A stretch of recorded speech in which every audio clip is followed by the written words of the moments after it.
Hello friends, home science with Vandana में आपका स्वागत है। फ्रेंड्स, आज हम बात करेंगे सामाजिक रीति रिवाज लेसन 5।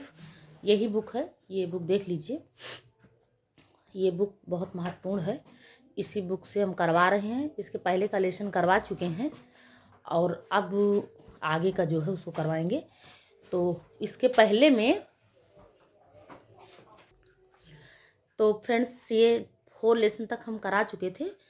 जो हमारा चौथा चैप्टर था वो उसको करवाने के बाद हम इसमें बीच में करवा दिए थे कृत्रिम डूबना व कृत्रिम श्वसन। तो अब हम 5 वाला फिर से देख रहे हैं क्योंकि वो बहुत ज़्यादा इम्पॉर्टेंट था। डूबना और कृत्रिम श्वसन वाला लेसन, वो टॉपिक बहुत इम्पॉर्टेंट था। वहाँ बहुत सारी चीज़ें थी, तो उसको आप हमारे चैनल पे देखिएगा। प्लेलिस्ट बनी हुई है, आप जाकर उसमें देख सकते हैं। आज हम देखेंगे सामाजिक रीति रिवाज। यहाँ से अगर हम बात करें तो बहुत सारे क्वेश्चन आजकल क्या है कि ऐसे ही क्वेश्चन पूछे जाते हैं ज़्यादातर। तो हम क्या करेंगे कि इसको पूरा रीड करेंगे और इस बुक का प्रैक्टिस सेट हम सारा पहले ही करवा चुके हैं। हमारे इस चैनल पे प्लेलिस्ट बना हुआ है, तो इस बुक का सारा प्रैक्टिस सेट हम करवा चुके हैं। और ये आप देखिए, ये जो हमारा ये है, ये औद्योगिक स्वास्थ्य विज्ञान देखेंगे। छठा लेसन है ये, औद्योगिक स्वास्थ्य विज्ञान। इसके बाद पढ़ेंगे। पहले हम 5वां कंप्लीट कर लेते हैं। और इस जो हमारा ये बुक है, इस बुक का सारा प्रैक्टिस PYQ हम करवा, PYQ क्या, प्रैक्टिस सेट, जितने भी क्वेश्चन बने हुए हैं एक एक लेसन से, सारे लेसन का, सारे पाठ का हम प्रैक्टिस सेट करवा चुके हैं। प्लेलिस्ट में आप जाके देख लीजिएगा। ये सारे क्वेश्चन जो आप देख रहे हैं, ये सारा क्वेश्चन हम करवा दिए हैं। बाल विवाह ये देख रहे हैं आप, ये जो हमारा अभी हम समाज वाला शुरू करने जा रहे हैं 5वां लेसन, उसी का प्रश्न है ये। बाल विवाह नियंत्रक अधिनियम शारदा एक्ट पारित हुआ था, ये 1929 ऑप्शन सही है। और शारदा एक्ट के अनुसार लड़के की आयु कम से कम होनी चाहिए, तो यहाँ पे 18 वर्ष, ये ऑप्शन सही है। तो हम कहने का मतलब ये है कि हम इसको सारा कर, ये क्वेश्चन पूछा जाता है। ये क्वेश्चन ऐसे सेम टू सेम क्वेश्चन ऐसे बना हुआ है। तो आप हमारे इस प्रैक्टिस सेट को देखिएगा, आपके लिए बहुत महत्वपूर्ण होगा क्योंकि ये क्वेश्चन पूछा जा चुका, सब ये PYQ ये आ चुका है। ये एक क्वेश्चन, इसको आप देख लीजिए। शारदा एक्ट के अनुसार विवाह के लड़की की कम से कम कितनी उम्र होनी चाहिए? शारदा एक्ट के अनुसार 15 वर्ष। ऑप्शन में जो सही दिया है वही हम इस पर टिक कर किए हैं। तो ये क्वेश्चन पूछा भी गया है और आने वाले समय में आ भी सकता है। शारदा एक्ट से, ये हमारे समाज शास्त्र, इस जो ये बुक में बहुत सारी इंपॉर्टेंट चीज़ें हैं जो समाज शास्त्र से संबंध रख, वो जो एक्सटेंशन एजुकेशन से संबंध रखता है। ये हमारे एक्सटेंशन एजुकेशन में, प्रसार शिक्षा में ये सारे क्वेश्चन आते हैं, पूछे जाते हैं प्रसार शिक्षा वाले ब्रांच से। तो हम यहाँ से शुरू कर रहे हैं। फिर उसके बाद औद्योगिक स्वास्थ्य विज्ञान देखेंगे, छठा लेसन।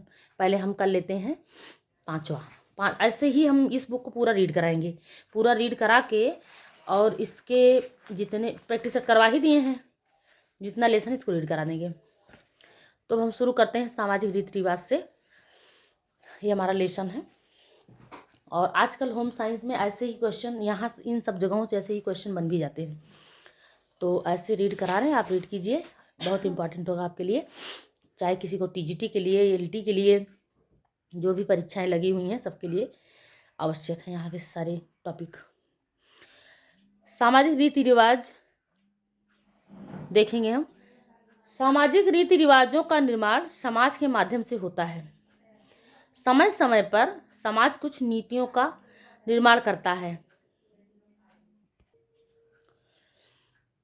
समाज कुछ नीतियों का निर्माण करता है तथा कुछ सामाजिक नियम और आचार संहिताओं का सृजन करता है। लेकिन परिवर्तित समय के साथ साथ यदि अतीत की यह नीतियां बदली नहीं जाती तो वर्तमान की परिस्थितियों में यही नीतियां कुरीतियों का रूप धारण कर लेती हैं। बाल विवाह अनमेल विवाह, विदुर विवाह पर विधवा विवाह निषेध, बहुपत्नी अथवा बहुपति प्रथा, सती प्रथा, नारी का सामाजिक निम्न स्तर, आज भी कई क्षेत्रों में नारी को अज्ञान और अविद्या के अंधकार में घर की चार दीवारी में रखा जाता है। ये आप देखिए, यहाँ पे बहुत सारी चीज़ों के बारे में बताया गया है। बाल विवाह अनमेल विवाह मतलब जो मेल ना खाता हो, अनमेल। विदुर विवाह, विधवा विवाह, निषेध, विधवा विवाह निषेध, बहुपत्नी अथवा बहुपति प्रथा, सती प्रथा, नारी का सामाजिक निम्न स्तर। कहने का मतलब ये जो हमारा सामाजिक रीति रिवाज लेसन है, ये जो भी क्वेश्चन पूछे जाते हैं, सती प्रथा किसके द्वारा, सती प्रथा पे रोक कौन लगाया, शारदा एक्ट कौन लाया, और बाल विवाह पे रोक कौन लगाया, और एक विधवा विवाह कौन किया, कब। तो सती प्रथा जो है वो 1829 है।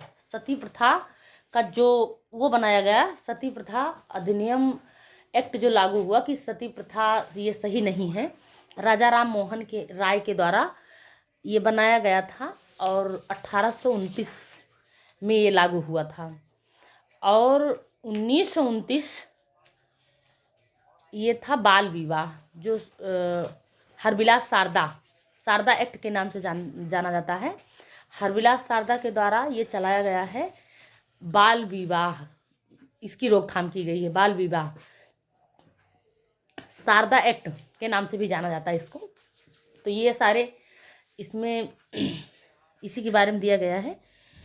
तो अभी डेट तो हम नहीं कह सकते कि इसमें होगा, पर इतना है कि ये इन सब के सामाजिक रीति रिवाज के अंतर्गत ये सारी चीज़ें दी गई हैं। तो बस ऐसे आप इसको रीड कीजिए और अपने अनुसार इसको आप समझिए, और ऐसे हम दिखा रहे हैं, पास करके आप इसको अच्छे से समझ सकते हैं, पढ़ सकते हैं, क्योंकि ये पुरानी बुक है, इम्पॉर्टेंट है।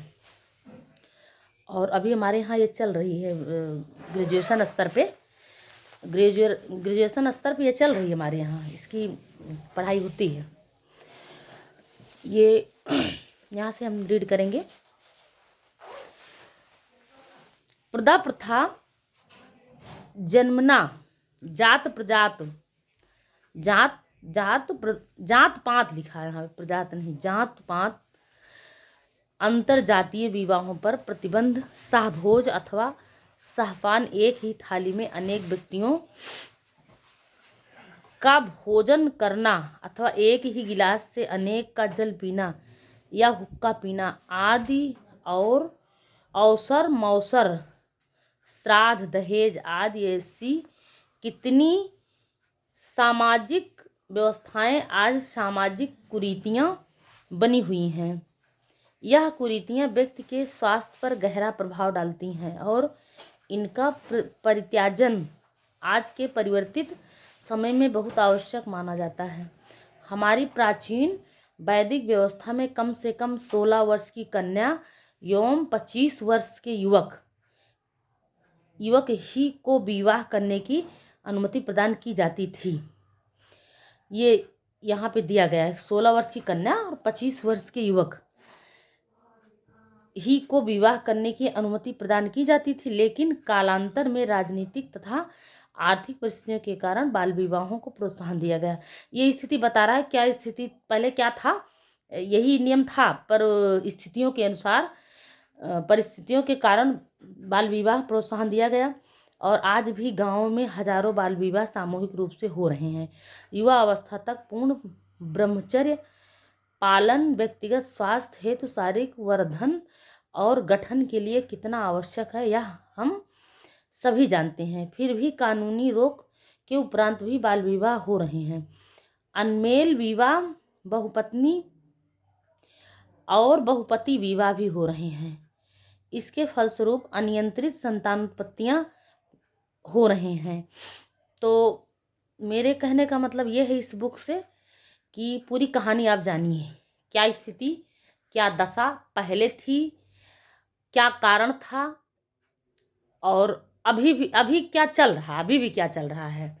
ये बुक यही दिखाया है कि अभी भी क्या चल रहा है। तो इसको आप देखिए, पढ़िए, बहुत इम्पॉर्टेंट चीज़ें हैं इसमें। बहुपत्ति हो रहा है, इसके फलस्वरूप अनियंत्रित संतानोत्पत्तियां हो रही हैं, जबकि हमारी प्राचीन वैदिक संस्कृति वर्मेको गुड़ी पुत्रों के सिद्धांत को प्रतिपादित करती रही है। ये सब इम्पॉर्टेंट पॉइंट हैं, ऐसे पॉइंट पूछे जा सकते हैं कोई प्रश्न बना के कि जबकि हमारी प्राचीन वैदिक संस्कृति डैश करके ये आंसर दे सकता है, बर्मेको गुणी पुत्रो ऐसा क्वेश्चन बना सकता है। तो इन सब सारी चीज़ों को हम अगर रीड करेंगे तो कहीं ना कहीं से ऐसा कोई क्वेश्चन बन भी गया तो हमें इसका आंसर देना आसान हो जाएगा। तो आते हैं, करती रही हैं। इससे स्पष्ट है कि इन प्रथाओं से हमारे स्वास्थ्य पर तथा आज की सामाजिक आर्थिक व्यवस्था पर अकथनीय कुप्रभाव पड़ रहा है। इन कुरीतियों का अंत होना ही चाहिए। कहने का मतलब ये हमारी, जबकि हमारी प्राचीन और वैदिक संस्कृति, मतलब जो पुरानी थी, प्राचीन मीन्स पुराना होता है, वैदिक संस्कृति, ये सारी चीज़ें था पहले, पर इसका जो अंत है और इसका समाप्तिकरण करना भी बहुत जरूरी समझा गया, क्योंकि इससे बहुत सारी कठिनाइयाँ आती थी। इन कुरीतियों का अंत होना ही चाहिए। जात पात के बंधन भी आज के ज़माने में हमें सीमित समुदाय में बांधकर हमारे सर्वांगीण विकास में रुकावट डालते हैं। जात पात ही के आधार पर अनमेल और असंगत विवाह होते हैं, जिनका स्वास्थ्य पर अक्सर विपरीत प्रभाव पड़ता है। सहभोज आदि की प्रथा से व्यक्ति एक दूसरे के कथित स्नेहभाजी बनने के स्थान पर एक दूसरे के रोगग्राही बनकर अपने स्थान पर कुठारघात करते हैं, अपने स्वास्थ्य पर कुठारघात करते हैं। अतः इन सामाजिक कुरीतियों का अविलंब परित्याग होना ही चाहिए, क्योंकि ये सामाजिक कुरीतियां व्यक्ति के स्वास्थ्य पर प्रतिकूल प्रभाव डालती हैं। जितनी कहानी अभी तक हम पढ़ चुके हैं और आप इसको देख रहे हैं, ये पूरी कहानी, ये हमारे कुरीतियां, सारी ये कुरीतियां ही हैं। ये हमारे यहाँ अब जो है इस पे पूरा रोकथाम हो गया है। बहुत सारी चीज़ों पे कंट्रोल पा लिया गया है, और वो भी कुछ जो है लोगों के द्वारा, महापुरुषों के द्वारा पाया गया है। तो ये सारी सामाजिक कुरीतियां हैं, सामाजिक रीति रिवाज थे जो लोग मानते थे। बहुत सारे लोग अभी भी मानने वाले रूढ़िवादी घर में बड़े बुजुर्ग रहते हैं। अब हम देखेंगे बाल विवाह। बाल विवाह देखेंगे, ये है हमारा बाल विवाह। बाल विवाह पे बात करेंगे। ये तो हमारा इतना हो ही गया, सामाजिक रीति रिवाज के बारे में हम देख ही लिए कि क्या स्थिति है, क्या थी, क्या चल रहा है। अब हम बात करेंगे यहाँ से बात करेंगे बाल विवाह पे।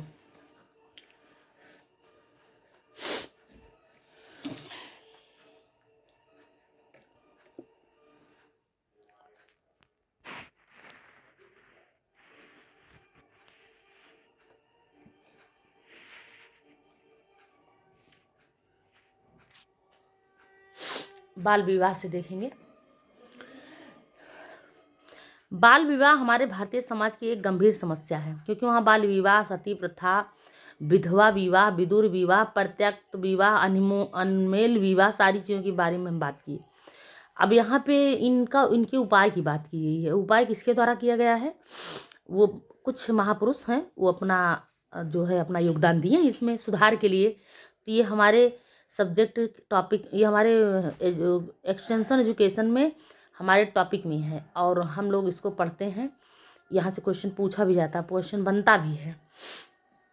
बाल विवाह हमारे भारतीय समाज की एक गंभीर समस्या है। भारतवर्ष की प्रत्येक जाति में बाल विवाह की समस्या पाई जाती है। बाल विवाह विरोध में भी कानून बनाया गया है, परंतु वह भी दहेज विरोधी कानून की ही भांति निष्क्रिय है। कहने का मतलब जैसे दहेज के लिए बना हुआ है कानून, और लोग दहेज लेने से मान नहीं रहे हैं, दहेज ले रहे हैं, और देने वाला दे रहा है मजबूरी, और लेने वाले ले रहे हैं। तो इस पे कोई रोकथाम, कोई कुछ नहीं कर पा रहा है, विशेष नहीं हो पा रहा है कोई व्यवस्था। तो वैसे ही लगा तो है कानून, पर कुछ रोकथाम नहीं हो पा रहा है। तो वैसे ही बाल विवाह पे भी है, जहाँ होना हो ही रहा है। तो निष्क्रिय हो है, कोई कानून लगना, कोई बहुत सख्ती से, कड़ाई से इसका पालन नहीं हो रहा है कहीं, इसीलिए कानून की ही भांति निष्क्रिय है। बाल विवाह का अर्थ ये भी पूछा जा सकता है। बाल विवाह का अर्थ बताइए। बाल विवाह नियंत्रण अधिनियम 1929 के शारदा एक्ट, ये देखिए अभी मैं बता रही थी, बाल विवाह नियंत्रण अधिनियम 1929 है। शारदा एक्ट के नाम से भी जाना जा सकता है। शारदा एक्ट के अनुसार 15 वर्ष से कम आयु की लड़की अथवा 18 वर्ष से कम आयु के लड़के का विवाह बाल विवाह कहलाता है। अभी हाल ही के एक संशोधन के अनुसार 18 वर्ष से कम आयु की लड़की तथा 21 वर्ष से कम आयु के लड़के का विवाह बाल विवाह माना जाता है। अभी हमारे यहाँ 18 से कम लड़की होगी और 21 से कम लड़का होगा, तो ये बाल विवाह की श्रेणी में ही आएगा। इसीलिए कहते हैं कि लड़की की उम्र 18 साल और लड़कों की उम्र 21 साल होना चाहिए। अभी हमारे यहाँ यही चल रहा है। बाल विवाह माना गया है। विवाह की आयु की यह वृद्धि राष्ट्रीय जनसंख्या नीति को ध्यान में रखते हुए निर्धारित की गई है। इस अधिनियम के बनने के पश्चात भी बाल विवाह में अधिक कमी नहीं आई। विशेषकर ग्रामों में बाल विवाह बहुत कम आयु में हो जाते हैं। ग्रामों में आज भी दूध पीते बच्चों का विवाह कर दिया जाता है। कभी कभी तो बालक के गर्भ में आते ही माता पिता उनका विवाह तय कर देते थे। ये पहले की स्थिति, पहले ज़्यादा स्थिति थी, यही स्थितियाँ पहले ज़्यादा थी। अब थोड़ा सा इसमें कमी आई है, पर कहीं कहीं अभी भी होगी, जहाँ पे बहुत सारे पिछड़े एरिया है, पिछड़े एरिया में अभी भी है। तो ये सारी स्थितियाँ अभी भी बनी हुई हैं। बाल विवाह के कारण यहाँ दिया गया, यहाँ अर्थ दिया गया है, यहाँ कारण दिया गया है। हमारे देश में बाल विवाह के निम्नलिखित कारण हैं।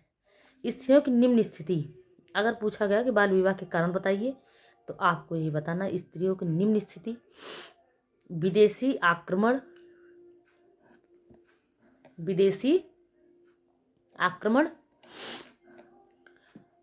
उसके बाद अशिक्षा, उसके बाद संयुक्त परिवार, ये सारे कारण होते हैं बाल विवाह के। बाकी इसको आप ऐसे ही रीड करना हो, डिटेल में रीड करना हो, तो इसको आप पास करके रीड कर सकते हैं। थोड़ा सा हम देखेंगे, इसको पास करके आप पढ़िएगा, हम थोड़ा सा इसको रीड कर रहे हैं, इसकी व्याख्या स्त्रियों की निम्न स्थिति में देखेंगे, बात करेंगे। समाज में महिलाओं की स्थिति निम्न स्तर एवं महत्वहीन हो गई है। मध्यकाल में महिलाओं की स्थिति में अधिक गिरावट आ गई।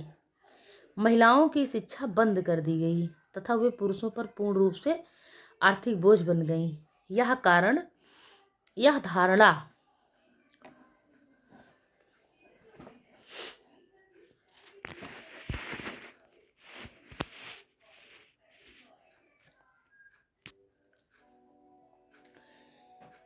धारणा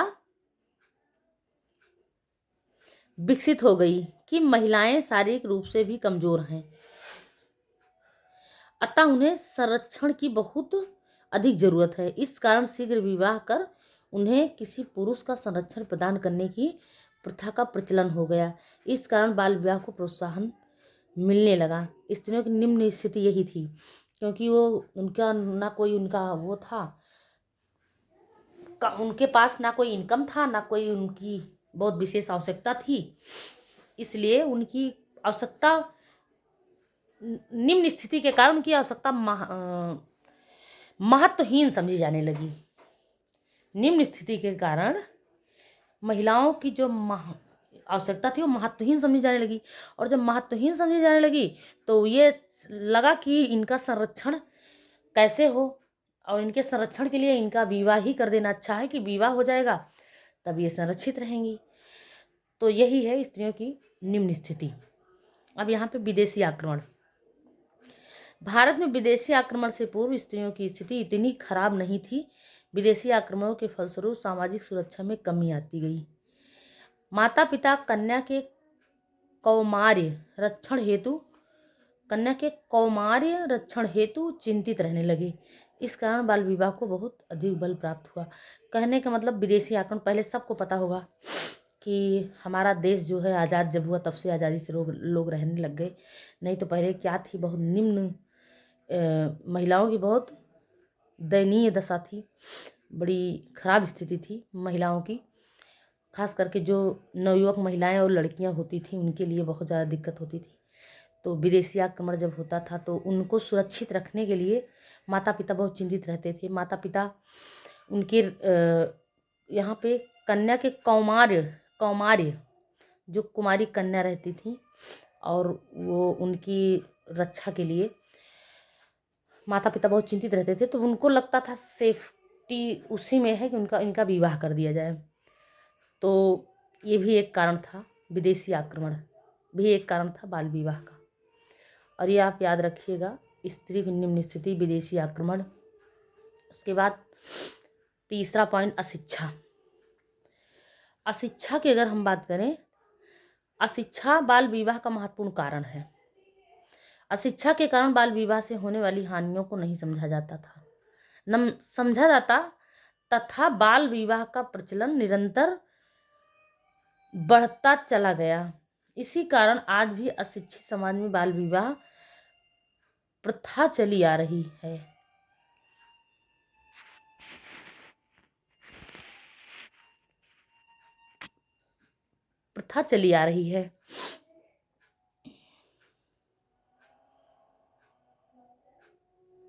अशिक्षा के कारण अभिभावक बाल विवाह के फलस्वरूप बालिकाओं के स्वास्थ्य पर पड़ने वाले कुप्रभावों को समझ नहीं पाते थे, क्योंकि वो शिक्षित थे नहीं। उनको ये पता नहीं था कि हमारे बेटी बेटों के ऊपर क्या प्रभाव पड़ेगा इसका, शादी ब्याह जल्दी कर देना। तो ये अशिक्षा भी एक कारण था। संयुक्त परिवार का मतलब कि बहुत सारे लोग होते थे और ज़्यादा लोग होने के कारण ये लोग जल्दी ब्याह कर दो अपने घर जाएं, ये स्थिति बन जाती थी। संयुक्त परिवार प्रणाली भारतीय परिवारों की विशिष्टता रही है, क्योंकि हमारे यहाँ भारत में संयुक्त परिवार प्रणाली की जो विशेषताएं हैं विशिष्ट माना जाता था। संयुक्त परिवारों में विवाह दो परिवारों का संबंध समझा जाता था तथा इसमें व्यक्तिगत संबंधों को अधिक महत्व नहीं दिया जाता था है। बच्चों के विवाह के द्वारा दो परिवारों के संबंधों को आधार प्राप्त होता था कि लड़कियां हैं तो शादी हो जाएगी तो इनका कोई और घर हो जाएगा, लड़के हैं अगर इनकी शादी होगी तो रिश्ता लग जाएगा। तो संयुक्त परिवार जो है, ये विवाह दो परिवारों का संबंध समझा जाता था, संयुक्त परिवार। तो इसको मान्यता बहुत ज़्यादा देते थे कि नहीं, शादी होना चाहिए, रिश्ता लगना चाहिए, नया घर बसना चाहिए, नया घर बसाना चाहिए। इसी चक्कर में ये भी कारण था। इसके अतिरिक्त संयुक्त परिवार प्रथा में व्यक्तिगत रोजी रोटी की समस्या बनी रहती थी। कहने में बहुत ज़्यादा परिवार रहता था तो ये भी होता था, जो अभी मैं बता रही थी कि शादी की ब्याह कर दो, अब बिटिया इतनी बड़ी हो गई, शादी ब्याह 2 साल 4 साल 10 साल की हो गई। पहले तो बहुत कम 2-3 साल के बच्चों की शादी हो जाती थी, और अब जो है जो भी कमी आई है, बहुत कमी आई है, पर 10-12 साल में अभी भी लोग कर देते हैं, 12-14 साल की एज में। और ये स्थिति ये थी, कारण ये था कि फैमिली ज़्यादा होती थी, संयुक्त परिवार रहता था, उसमें बहुत सारे लोग रहते थे, उसमें रोजी रोटी की समस्या बनी रहती है। संयुक्त परिवार में प्रत्येक सदस्य को आर्थिक सुरक्षा प्रदान की जाती है। इस कारण बाल विवाह में आर्थिक आत्मनिर्भरता अधिक महत्वपूर्ण नहीं रहती है। तो आर्थिक आत्मनिर्भरता अधिक महत्वपूर्ण नहीं रहती, क्योंकि कोई जरूरी नहीं कि वही जो लड़कियां हैं या जो लड़के हैं उन्हीं के ऊपर सारी जिम्मेदारियां हैं। बहुत सारे लोग होते हैं, बहुत सारे रोजी रोटी की स्थितियां बनी रहती है, वो सब चलता रहता है और शादी ब्याह को महत्व देते हैं, शादी ब्याह कर ही दिया जाए। कोई आर्थिक स्थिति की आर्थिक आत्मनिर्भरता अधिक महत्वपूर्ण नहीं रहती है। तो ये नहीं रहता कि इसी के ऊपर ही निर्भर है, आर्थिक स्थिति इसी के ऊपर निर्भर है, अभी शादी कर दिया जाएगा तो क्या होगा। तो इसीलिए भी शादी हो जाती थी संयुक्त परिवारों में, कोई महत्व नहीं दिया जाता था, कहने का मतलब ये भी था। उसके बाद जो पॉइंट थे वो क्या थे,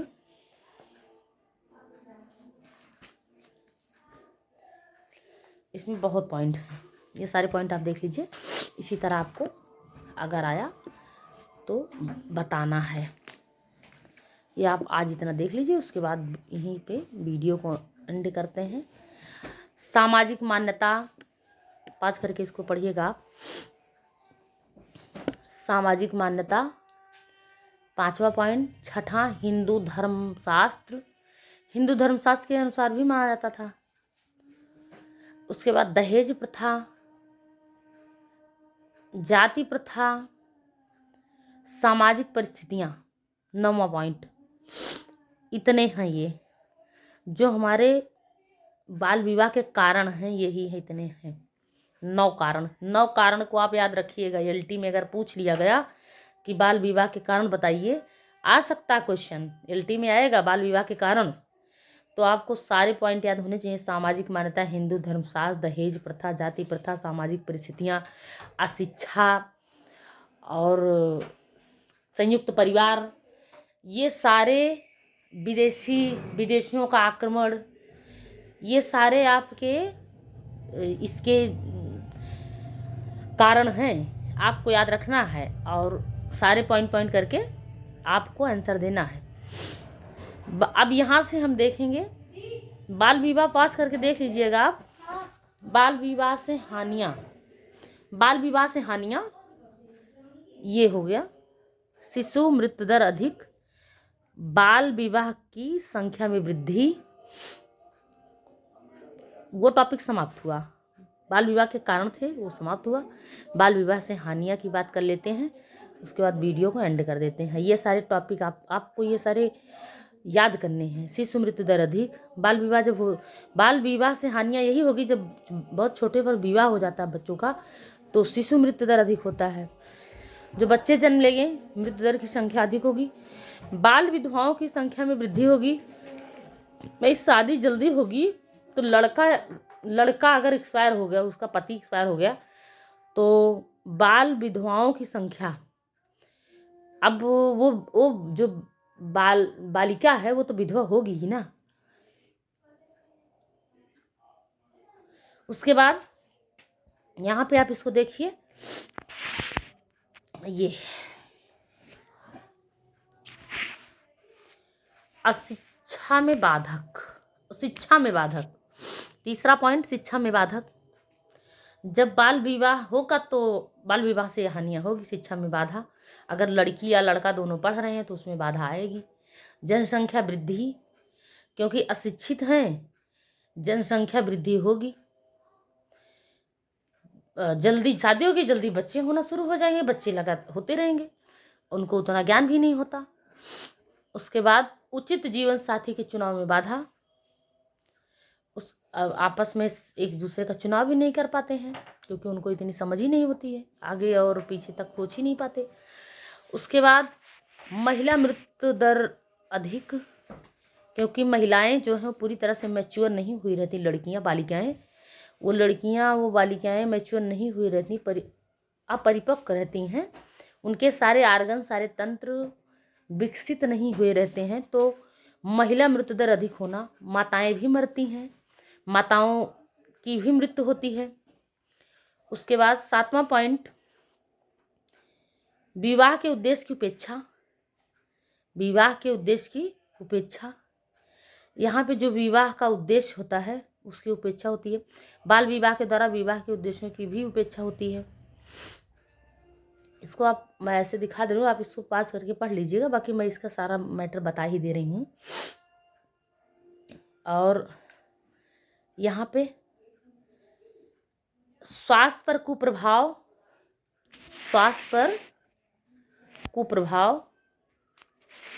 इसका स्वास्थ्य पर बहुत कुप्रभाव पड़ता है, गलत प्रभाव, स्वास्थ्य पर इसका गलत प्रभाव पड़ता है। संतान का निर्बल होना, जब माता पिता कमजोर होंगे, माताएं कमजोर होंगी तो बच्चे कमजोर होंगे, मानसिक रूप से, शारीरिक रूप से, हर तरह से, क्योंकि जैसी सोच होगी, जैसी धारणाएं होंगी, वैसे बच्चे होंगे। तो यहाँ पे स्वास्थ्य पर कुप्रभाव माताओं के भी पड़ेगा और बच्चों को भी पड़ेगा।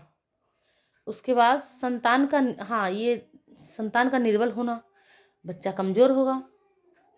उसके बाद पति पत्नी के व्यक्तित्व विकास में बाधा, दोनों के व्यक्तित्व के विकास में बाधा पड़े, क्योंकि जल्दी शादी हो गई तो वो जिम्मेदारियाँ मिल गई, बच्चे हो गए, शादी हो गई, जिम्मेदारियाँ मिल गई, तो वो जो है उनके व्यक्तित्व का विकास कहाँ हो पाएगा, उनके व्यक्तित्व का विकास बाधित हो जाता है। अब हम बात करेंगे प्रदा प्रथा। यहाँ से दूसरे क्लास में हमारा प्रदा प्रथा का चलेगा, प्रदा प्रथा पे देखेंगे हम। तो फ्रेंड्स आज के लिए इतना ही। अभी जो हम आपको दिखाएं उसको आप पास करके अच्छे से पढ़ लीजिएगा। बाधा हो गया, बाल विवाह में बाधा और बाल विवाह के कारण, ये सारी चीज अर्थ बाल विवाह किस उसमें रोका गया, कितने से कितने तक को बाल विवाह माना जाता है, कितने से ऊपर वालों के लिए शादी ब्याह का जो फिक्स है ये आप देख लिए हैं 18 से सॉरी तो इतना आप देख लिए। ये सब हमारे टॉपिक का ही, होम साइंस का ही है। ऐसे क्वेश्चन पूछे भी जाते हैं बहुत ज़्यादा। तो यहीं पे अपनी क्लास को समाप्त करते हैं फ्रेंड्स। चैनल को सब्सक्राइब कीजिएगा, वीडियो को लाइक कीजिएगा। धन्यवाद फ्रेंड्स।